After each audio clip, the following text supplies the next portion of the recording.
예, 오늘은 웨스트민스터 소요리 문답 28번째 문답을 살펴보겠습니다. 우리 지난주에 그리스도의 낮아지심, 성육신에 대해서 살펴봤고요. 오늘은 그리스도의 높아지심은 어떠한가? 정답은 그리스도의 높아지심은 사흘 만에 죽은 자 가운데서 살아나신 것과 또 하늘로 올라가신 것과 하나님 아버지의 우편에 앉아 계신 것과 마지막 날에 세상을 심판하러 오시는 것입니다. 그래서 예수 그리스도의 높아지심에 대해서 이제 그 한자어로는 승귀라는 말을 합니다. 그러니까 예수님께서 하나님께서 예수 그리스도를 높여주셨다. 그래서 승귀라는 말을 쓰는데요. 여기에 이제 죽은 자 가운데서 살아나신 것, 높여주시는 거죠. 가장 바닥이 바로 죽은 상태에 있는 예수님을 하나님께서 성령님을 통해 하나님께서 친히 죽음에서 살리시고 또 하늘로 부활하신 예수님을 하늘로 올리셨죠. 승천케 하시고 그 다음에 하나님의 보좌 우편에 앉아서, 하나님의 보좌 우편에 앉아 계시다는 것은 왕으로서 통치하는 신분이 되셨다는, 왕의 신분이 되신 것이고, 그 다음에 마지막 날에 세상을 심판하는 심판주로, 이건 미래적인 거죠. 심판주로 오시게 되는 것. 이것이 바로 그리스도의 승귀의 내용입니다. 이제 성경을 살펴보면서 좀 더 자세하게 살펴보겠습니다. 그리스도께서 죽은 자 가운데서 다시 살아나신 부활하심은 우리에게 무엇을 확신시켜 주고 계십니까? 고린도전서 15장 20절에 보면 이제 그리스도께서 죽은 자 가운데서 다시 살아 잠자는 자들의 첫 열매가 되셨도다. 여기서 잠잔다는, 제가 전에 한번 죽음에 대해 설교를 할 때 성경은 죽음에 대해서 잠잔다는 표현을 사용한다라고 해서 이제 이 본문을 제가 예를 든 것 같아요. 잠잔다는 것은 다시 깨어날 수 있다는 거잖아요. 근데 여기서 잠잔다는 것은 죽은 자를 의미하는 건데, 다시 깨어날 수 있기 때문에 잠잔다는 표현을 한 거죠. 그래서 그 잠자는 자들, 죽었던 자들의 첫 번째 열매가 되었다. 그것은 다시 살아나신 첫 번째 열매가 되었다. 곧 예수님의 승귀 중에서 죽음에서 살아나신 부활의 사건은 우리의 몸도 마지막 날에 부활할 것을 확신시켜 주시는 열매와 증거가 된 것입니다. 두 번째로, 부활 승천하여 하늘로 올라가셔서, 이제 부활된 몸으로 하늘로 올라가셨죠. 그래서 우리 마태복음이나 복음서 마지막에 보면 예수님의 승천 사건, 그리고 사도행전도 처음에 보면 예수님의 승천 사건이 기록되어 있습니다. 부활 승천하여 지금 보좌에 앉으신 주님은 무엇을 하고 계십니까? 하나님께서 부활하신 예수님을 하늘로 들어 올리셨어요. 그리고 하나님의 보좌의 오른편에 앉아 주셨는데 그럼 무엇을 거기서 하고 계신가? 우리 주님께서 히브리서 7장 24절 25절에 예수는 영원히 계심으로 그 제사 직분도 갈리지 아니하나니 그러므로 자기를 힘입어 하나님께 나아가는 자들을 온전히 구원하실 수 있으니 이는 그가 항상 살아서 저희를 위하여 간구하심이니라. 영원히 계신데 그의 직분은 당연히 영원하다는 거예요. 근데 그 영원한 직분 중에 무엇을 얘기하냐면 간구하심. 저들을 위해서, 하나님의 구원받은 백성들을 위해서 간구하신다. 로마서 8장 34절에 누가 정죄하리요? 죽으실 뿐 아니라 다시 살아나신 이는 그리스도 예수시니 그는 하나님 우편에 계신 자요. 지금 현재 그리고 우리를 위하여 간구하시는 자신이라. 하나님의 보좌 우편에서 간구한다는 것은 하나님 아버지께 기도한다는 거죠. 그리고 요한복음 14장 2절에 보면 내 아버지 집에 거할 곳이 많도다. 그렇지 않으면 너희에게 일렀으리라. 내가 너희를 위하여 처소를 예비하러 가노니. 예수님께서 너희를 위한 처소를 예비하기 위해서 가신다 이렇게 말씀하고 있습니다.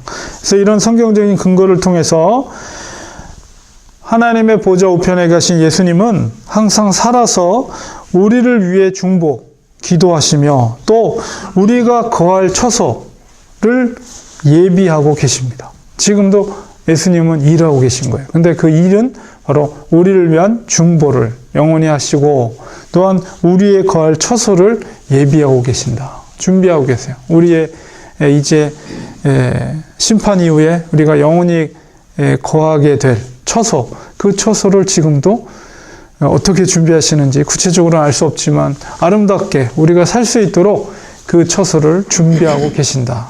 얼마나 놀라운 일인지 모릅니다. 우리에게 소망이 되는 말씀이죠. 우리가 기도할 바를 알지 못할 때 성령님께서 말할 수 없는 탄식으로 기도할 뿐만 아니라 하늘 보좌 우편에서 주님께서 친히 우리를 위해서 중보하며 기도하고 계신다는 사실. 그리고 우리가 이제 비록 이 땅에서는 많은 그 핍박과 고난 가운데 살고 있는 성도들이지만 그러나 이 세상을 떠나서 우리가 영원히 살게 될 그 처소를 위해서 주님이 지금도 일하고 계신다. 세 번째로 주께서 언제 오실지 모르지만 장차 어떻게 세상을 심판하신다고 하셨습니까?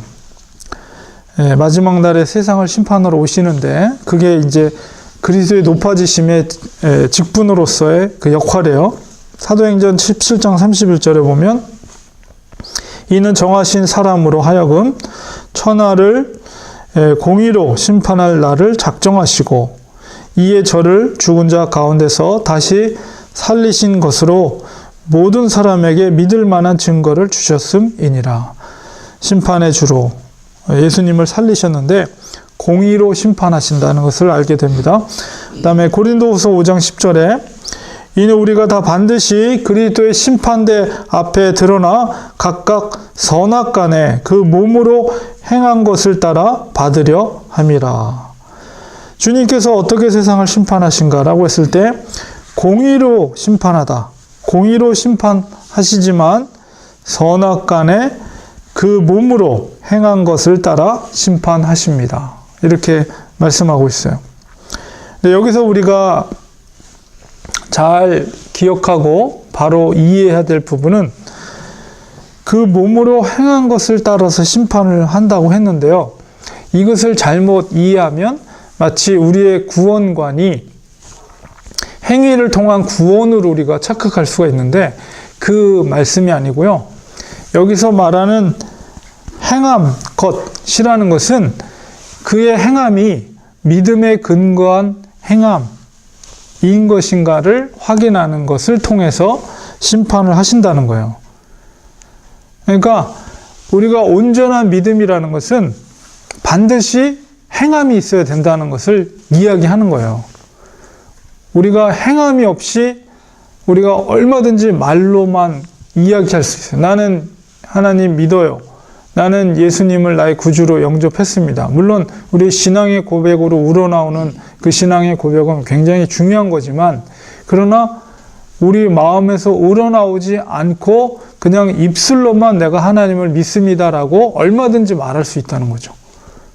근데 진짜 그 사람이 하나님을 믿는 사람이고 하나님을 믿는 신실한 믿음이 그 중심에 있는지는 무엇을 통해서 그가 몸으로 행한 것을 통해서 그 믿음이 증명이 되는 거예요. 반드시 주님은 그것을 확인한다는 거죠. 그러니까 우리가 말로만 예수님을 믿는다 혹은 그냥 교회에 나오는 행위 그거 하나만으로 우리가 하나님 앞에 구원받을 수 있는 믿음을 다 드러낸 것이다라고 우리가 확신을 가져서는 안 되고요. 우리의 7일 동안의 모든 삶 가운데 우리의 믿음의 행위가 교회뿐만 아니라 우리의 삶 속에서 그 믿음의 행위가 나타나야 돼요. 근데 그 믿음의 행위라는 것은 우리 성령의 열매, 성령을 쫓는 사람들의 행위의 열매가 9가지로 나타나잖아요. 사랑이라든가 온유함이라든가 자비 양선이라든가 그 다음에 오래 참음이라든가 이런 성령을 쫓는 자의 그런 구체적인 열매들이 7일 동안의 모든 삶 속에서 나타나고 증거되고 사람들이 보고 그 행한 것을 보고 나타날 때 저 사람이 진짜 예수님을 믿는 사람이구나 이렇게 증명이 되는 것이고 바로 그 몸으로 행한 것을 통해서 선악간에 주님께서 그를 심판하신다는 거예요. 이건 굉장히 중요한 심판의 기준입니다. 물론 교리적으로 하나님이 선택한 백성, 창세전에 생명책에 그 이름이 구원받은 생명책에 이름이 기록되어 있는 자는 반드시 구원받아요.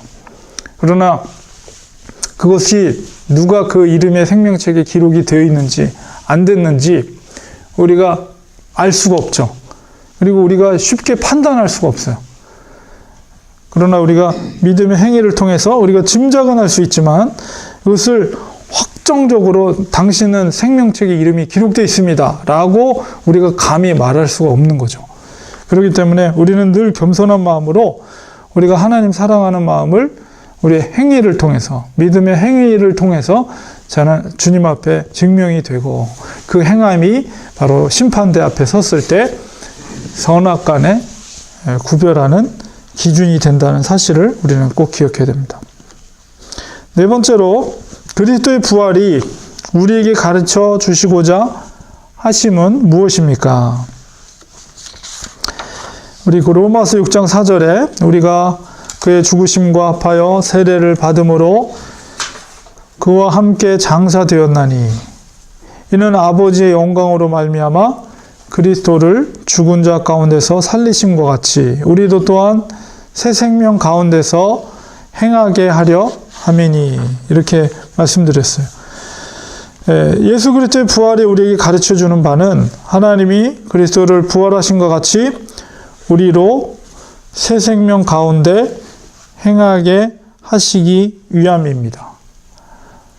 예수님의 부활의 사건은 새로운 생명이죠. 죽음에서 새롭게 생명을 얻은 것이기 때문에 물론 우리가 지금은 부활한 몸을 갖고 있지 않지만 예수님의 부활하심은 우리에게 바로 새로운 생명을 얻은 자로서의 행함을 할 수 있도록 우리에게 그 증표로 보여주시고 우리에게 그런 가르침을 우리에게 주시는 것이라는 사실을 우리가 기억할 때 새 생명이라는 것은 born again이죠. 예수 그리스도를 통한 새로운 born again. 물론 이제 우리 육신도 주님이 오실 때 이제 부활된 몸으로 새 육신을 얻게 되겠지만 그렇더라도 하나님 나라의 현재성이라는 것은 예수님의 은혜로 말미암아 공로로 말미암아 우리가 born again 새로운 사람, 옛사람은 죽어지고 예수 그리스도의 은혜와 공로를 통해서 새로운 사람이 된 것이죠. 그것이 바로 예수님의 부활의 의미가 우리에게 그것을 나타내는 것이며 가르쳐주는 바다라는 것을 우리가 기억하면서 새로운 생명을 가진 자로서의 또한 행위와 삶을 사는 것이 중요합니다. 다섯 번째, 그리스도의 승천이 우리에게 가르쳐 주시고자 하심이 무엇입니까? 그리스도의 승천이라는 것은 예수님께서 부활한 몸으로 하늘로 올라가신 거죠. 그러니까 지금 하늘이라는 공간이 우리가 어디인지 우리는 사실은 몰라요. 우주선을 타고 하늘을 뚫고 우주로 나갔지만 거기에 성경에 말한 예수님이 거하고 계시는 거기가 우주 공간이 하늘이라고 말할 수는 없잖아요. 그러니까 하나님께서 그 하늘로 올리셔서 지금 현재 그 하늘의 보좌의 우편에 계신데 그게 진짜 물리적인 공간 속에 어디인지 우리는 알지 못하죠.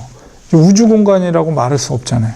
어느 달나라나 어디에 뭐 하나님의 그렇게 보기는 어려운데 어쨌든 그리스도의 승천이 우리에게 가르쳐주는 바는 무엇인가? 골로새서 3장 1절에 4절에 너희가 그리스도와 함께 다시 살리심을 받았으면 위의 것을 찾으라. 거기는 그리스도께서 하나님 우편에 앉아 계시느니라. 위의 것을 생각하고 땅의 것을 생각지 말라. 이는 너희가 죽었고 너희 생명이 그리스도와 함께 하나님 안에 감추었음이니라. 우리 생명이신 그리스도께서 나타나실 그때에 너희도 그와 함께 영광 중에 나타나리라. 예수 그리스도의 승천을 통해서 우리가 깨달아야 되는 것은 땅의 것에 집착하지 말고 바로 위의 것을 위하여 살게 하심입니다. 그러니까 우리의 시민권은 이 땅에 있는 것이 아니라 하늘의 시민권이 있는 것이죠. 그 얘기는 뭐냐면 우리의 소망이 이 땅에 있는 것이 아니라 우리의 소망은 하늘에 있는 거예요. 제가 지난주 설교에도 말씀드린 것처럼 정말 그리스도인은 이 땅에서 사는 동안의 소망을 가지고 거기에 모든 것을 다 쏟으면서 사는 것은 그리스도인과 상관없는 사람이에요. 세상 사람들은 이 땅에 소망을 두고 이 땅의 모든 것을 다 쏟아붓고 살죠. 그러나 우리는 죽음 이후의 삶을, 영원한 삶을 소망하면서 사는 사람들이기 때문에 물론 이 땅에서 우리가 함부로 마음대로 살아야 되는 것은 아닙니다. 그러나 우리가 최선을 다해서 주님의 사명을 위해서 사는 거지만 궁극적인 우리의 소망은 이 땅이 아니라 하늘의 소망을 두고 사는 사람들이라는 거예요. 그러니까 우리가 그렇기 때문에 이 땅에서 아무리 절망적이고 고통스럽고 힘든 상황 속에 있더라도 우리는 좌절하거나 용기를 잃어버려서는 안 된다. 왜냐하면 우리의 소망은 이 땅이 아니라 우리 죽음 이에 영원히 살게 될 하늘의 소망을 두고 사는 사람이 그리스도인이기 때문에. 그러니까 우리는 항상 하루의 생명을 눈을 뜰 때 그 하늘을 바라보고 그 보좌에 계신 예수 그리스도를 바라보는 거예요. 그래서 그 관계, 그 시점 속에서 우리가 이 땅에 사는 거예요. 그 관점을 잃어버리고 그냥 이 땅에만 매몰돼서 우리의 고개를, 시선을 땅에만 두고 살면 그거는 그리스도인이라고 말할 수 없죠. 우리는 항상 이 땅에 시선을 둘 때도 하늘을 통해서 그리스도를 통해 이 땅을 봐야지 그냥 우리 시선을 이거 통과하지 않고 바로 그냥 땅에만 보고 살아가는 거는 이거는 그리스도인의 태도가 아니라 우리는 늘 눈을 뜰 때 항상 보좌에 계신 예수 그리스도를 바라보고 그분을 통해서 세상을 바라봐야 돼. 그래서 그렇게 살아갈 때 우리의 사명을 이 땅에서 감당할 수가 있는 것입니다. 그래서 예수님의 승천은 바로 우리에게 그런 가르침을 주고 계십니다. 마지막 6번째, 그리스도의 재림과 심판이 우리에게 가르쳐 주시고자 하심은 무엇입니까? 이거는 미래적인 일이죠. 베드로 후서 3장 9절에서 12절에 보면 주의 약속은 어떤 이에 더디다고 생각하는 것 같이 더딘 것이 아니라 오직 너희를 대하여 오래 참으사 아무도 멸망치 않고 다 회개하기에 이르기를 원하시느니라. 그러나 주의 날이 도적같이 오리니 그날에는 하늘이 큰 소리로 떠나가고 체질이 뜨거운 불에 풀어지고 땅과 그 중에 있는 모든 일이 드러나리로다. 이 모든 것이 이렇게 풀어지리니 너희가 어떤 사람이 되어야 마땅하뇨. 거룩한 행실과 경건함으로 하나님의 날이 임하기를 바라보고 간절히 사모하라. 그날에 하늘이 불에 타서 풀어지고 체질이 뜨거운 불에 녹아지려니와. 이 땅의 천지가 풀어진다. 사도 바울은 그렇게 표현하고 있고 녹아진다 이렇게 표현하고 있어요. 그 의미는 이 땅에서 현재 살고 있는 천지는 다 변화돼 버린다는 사실입니다. 그리고 모든 비밀이 드러나게 되겠죠. 로마서 14장 10절 12절에 내가 어찌하여 내 형제를 판단하느뇨 어찌하여 내 형제를 업신여기느뇨 우리가 다 하나님 심판다 앞에 서리라. 기록되었을 때 주께서 가라사대 내가 살았노니 모든 무릎이 내게 꿇을 것이요 모든 혀가 하나님께 자백하리라 하였느니라. 이러므로 우리 각인이 자기 일을 하나님께 짓고 하리라. 심판의 때를 표현하고 있습니다. 그래서 예수님의 재림과 심판이 우리에게 가르쳐주는 바는 거룩한 행실과 경건함으로 하나님의 나를 바라보고 사모하도록 하게 하십니다. 우리가 반드시 심판대 앞에 서게 됩니다. 그때는 우르르 단체로 서는 게 아니라 한 사람 한 사람씩 그 심판대 앞에 서서 우리가 이 땅에서 행한 믿음의 행실을 보고 주님께서 우리를 평가하신다는 거예요. 그 앞에 섰을 때 우리가 여기 로마서에 있는 것처럼 다 주님 앞에 무릎을 꿇고 모든 혀가 하나님 앞에 자백하리라. 우리의 모든 것이 그때는 거짓 없이 우리가 모든 것을 주님 앞에 자백하게 되고, 물론 이미 다 아신 바 되시죠. 주님께서 다 아신 바 되시죠. 그래서 우리가 그것을 상상할 때, 그걸 생각할 때 우리가 이 땅에서 어떻게 살아야 될 것인가 라고 했을 때 거룩한 행실과 경건함으로 그 날을 우리가 바라보면서 우리가 살아가야 된다는 사실을 우리가 기억하게 됩니다. 그러니까 우리가 이 행실이라는 것은 우리의 일반적인 착한 행실이 아니라요, 주님의 공로로 덧입어서 살게 되는 착한 행실. 그러니까 절대적인 성령님의 도우심을 통해서 행하게 하심, 그런 착한 행실이에요. 그러니까 우리가 보통 그냥 일반적으로 학교에서 가르치는 너 착하게 살아라 라는 의미 속에서 우리가 선을 행하는 것이 아니라 온전히 성령님의 도우심을 통해서, 그리고 우리가 주님 앞에 섰을 때 우리가 의롭다함을 받을 수 있는 것은 오직 예수님의 십자가의 피의 공로를 힘입어서 우리가 의롭다함을 받을 수 있는 거거든요. 그러니까 우리가 이 땅에서 살 때 믿음에 근거한, 그리고 성령의 도우시는 능력을 통한 믿음의 선한 행실, 이것을 통해서 주님이 평가해 주시는 거죠. 물론 가장 중요한 그 선악간의 중요한 것은 그것이 구원받는 자냐 구원받지 않느냐가 가장 중요하고, 그 다음에 그 행실을 통해서 상급을 주시는 거예요.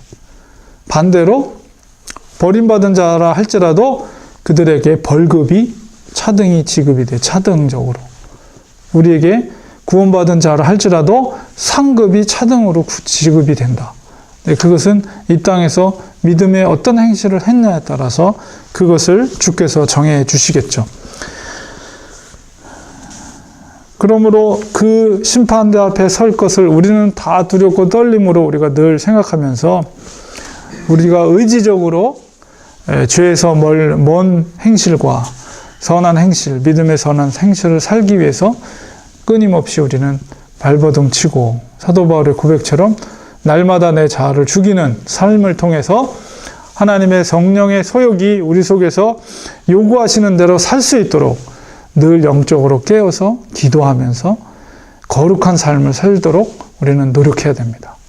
이것이 바로 주님의 높아짐 속에서 마지막 우리에게 재림과 심판을 통해서 우리에게 교훈을 주시는 내용이라고 볼 수가 있습니다. 그래서 오늘 예수 그리스도의 높아지심, 예수 그리스도의 승귀에 대해서 살펴보았는데, 다시 한번 정리를 하면 죽음 가운데서 살아나신 것, 부활이죠. 그 다음에 승천하신 것, 그리고 하나님의 보좌 우편에 계신 것, 그다음에 마지막 재림과 심판, 이것이 바로 예수 그리스도의 높아지신 직분으로서 예수님의 행하심, 예수님의 직분으로서의 내용들이라는 사실을 우리는 기억해야 합니다.